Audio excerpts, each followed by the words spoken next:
What's up, guys? Welcome to the second episode of Ramayana in short, inspired by Ramलीला।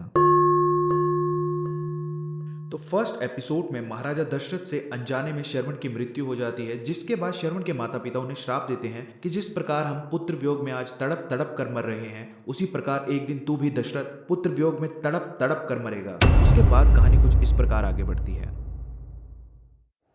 Ravan, जो कि लंका का राजा था, वह अपने भाई कुंभकर्ण और विभीषण के साथ ब्रह्मा जी की तपस्या बहुत समय से कर रहा होता है।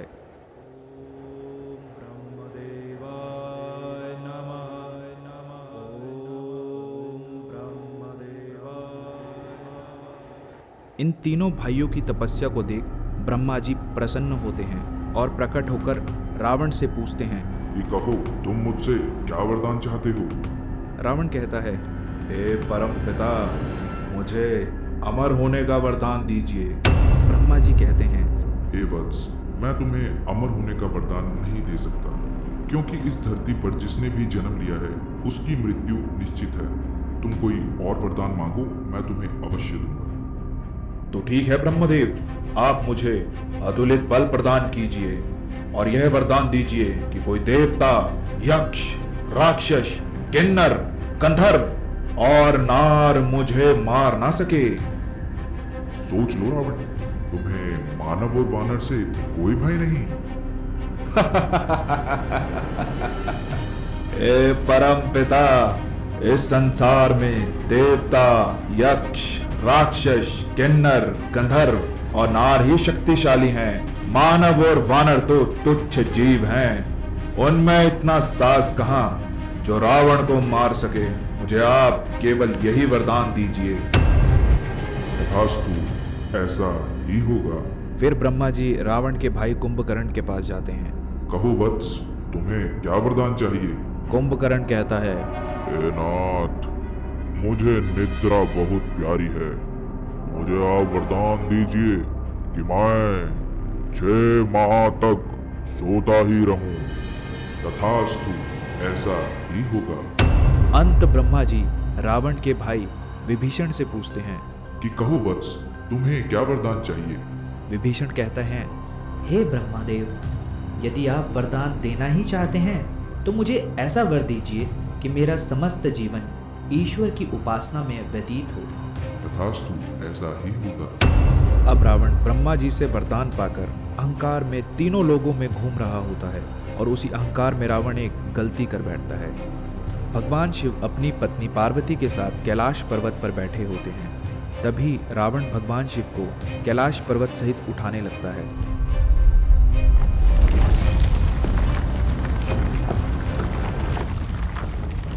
तभी पार्वती माता भगवान शिव से कहती हैं, स्वामी, सारे पशु पक्षी भय से इधर उधर भाग रहे हैं। ऐसा प्रतीत हो रहा है मानो सारा कैलाश कोई हिला रहा हो। भगवान शिव जवाब देते हुए कहते हैं, प्रिय, यह उस दुष्ट रावण की करतूत है। वह ब्रह्मा से वरदान पाकर उन्मादी हो गया है और मेरी परीक्षा लेना चाहता है। मैं उसे इस दुष्टता का अभी मजा चखाता हूँ। भगवान शिव अपना त्रिशूल जमीन पर रखते हैं, जिससे कि रावण का हाथ कैलाश पर्वत के नीचे दब जाता है और वह दर्द से चिल्लाने लगता है और माफी मांगने लगता है। उसे काफी देर तक माफी नहीं मिलती तो वो शिव भगवान के लिए दर्द से कर्राते हुए तांडव की प्रस्तुति करता है।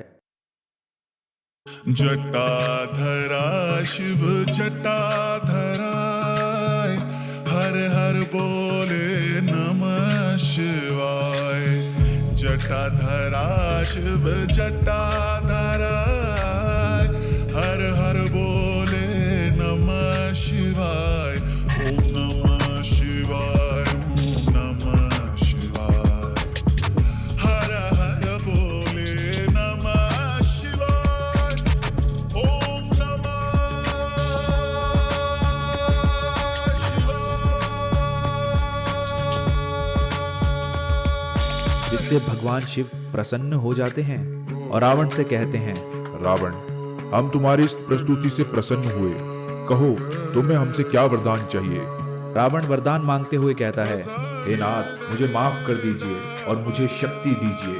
शिव भगवान रावण को अपनी चंद्रहास खड़क देते हैं और कहते हैं, हे रावण, ये तुम्हें अजय बना देगी और जब तक ये तुम्हारे पास है तुम्हें इस संसार में कोई पराजित नहीं कर सकता। किंतु याद रखना, यदि तुम इसका दुरुपयोग करते हो तो ये मेरे पास वापस आ जाएगी। यह शक्ति पाने के बाद रावण कहता है, महादेव की जय हो। महादेव, आज से मैं आपका परम भक्त हुआ और मैं आज से ही आपके नाम की सदैव जय जयकार करूंगा। अब ब्रह्मा और शिव से वरदान पाने के बाद रावण का घमंड 7वें आसमान पर पहुंच चुका होता है और वो कहता है, मैं ही ब्रह्मा, मैं ही विष्णु, मैं ही शिव कहलाया हूँ। इन तीनों रूपों को लेकर मैं इस पृथ्वी पर आया हूँ। मेरी सोने की लंका को देख बैकुंठ भी ललचाता है। मेरे इस शौर्य से वो विष्णु भी खौफ खाता है।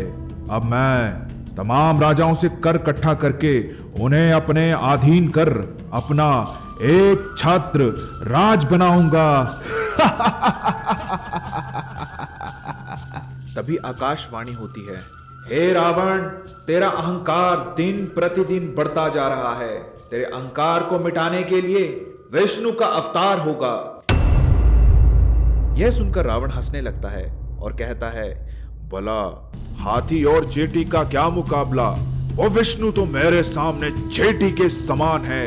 वो मुझे क्या मारेगा। मैं इस पूरे संसार में विष्णु का नाम जपने वालों को ही मिटा दूंगा और अपनी विजय पताका पूरे संसार में लहराऊंगा।